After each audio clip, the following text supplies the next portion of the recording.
Hello everybody, my name is Jim Stanton. I'm the Vice President of Facility Operations for First Service Residential, the Mid-Atlantic region, and welcome to Toolbox Tips. This month we're going to be talking about something that's really not that technical, but it's something that a lot of people forget about because it is very important. Just because it's not technical doesn't mean it's not important, and that is the air compressor right here. Couple key components with that. I mean, you've got to make sure your oil is good. This is your belt. A couple things you want to check on that. You want to look for wear, any fraying, cracking, anything like that. But as well, you want to check the tension on that.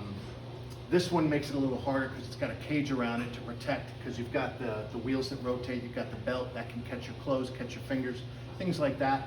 So you want something around that. But to check the tension on the belt, watch it when it's running.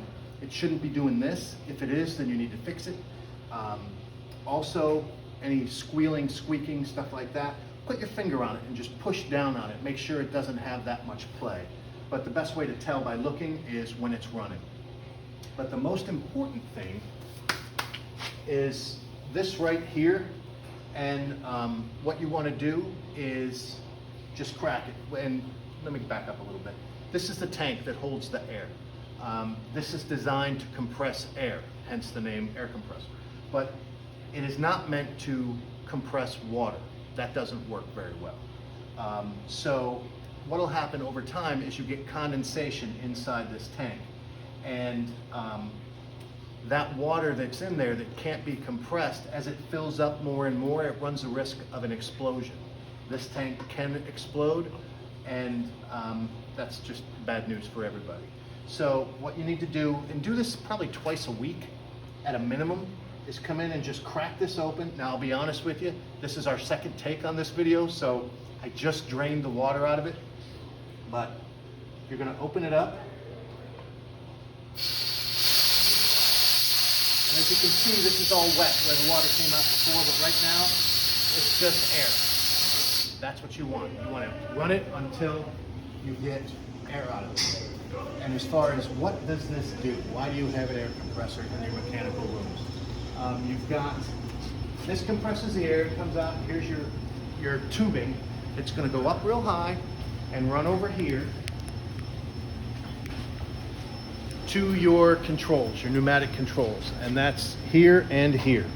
Now the way that works is it senses the pressure, and this increases or decreases the pressure that comes back out of this and runs over to that valve right there. It's what's called a three-way valve or a mixing valve.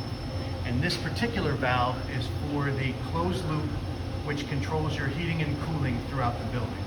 So if you look at the top, there is a spring, and the tubing comes in at the top, on top of that spring, because on top of the spring, there is a disc. And that disc, you apply the pressure, the air pressure on the top, and it'll squeeze that spring down, which allows water to flow through out to the building. And then you've got a temperature sensor that goes back to your controls. That dictates when to open, when to close that spring. A little bit open, a little bit closed, in order to keep your temperature where you want it. Now if you'll follow me over here, we've got another one. That's another three-way valve, which is very similar to the one we just looked at, except it's got a major difference, and that is that this one is electronic. The electronic three-way valves are much tighter. They give you a much better, a tighter range, because the temperature will go up and down just a little bit. It's a lot more steady with the electric ones as opposed to the pneumatic ones. Now this one, you can see you've got the electric running into it. There is no disc involved, it's just electronics that raise and lower. And here you can see you've got the blue on the bottom, which is, the closer it gets to this, it's cold, and it's the hot. There is your temperature range. And the way it really works is over here on the right, you've got this valve that comes down. This is from the building, and then going out this way, it goes back to the building. And then this line right here that's got no insulation on it, which is a no-no, this is the hot water that you're adding to this. So as this opens, you're letting more of the hot water in here to slowly raise this temperature, and you send it out to the building. And then we monitor the temperature up there on the top, which is what goes back and tells the valve, tells the sensors when to open and close the valve. That's about it. As I said, it's really not complicated. That's about all I've got on your air compressors. We got in a little bit to the three-way valves as well. So if you have any questions, feel free to reach out to me. If you've got any ideas for upcoming events or upcoming topics, let me know that as well. I'd be glad to put stuff out that you guys want to hear. I just try to go by the questions that are asked of me.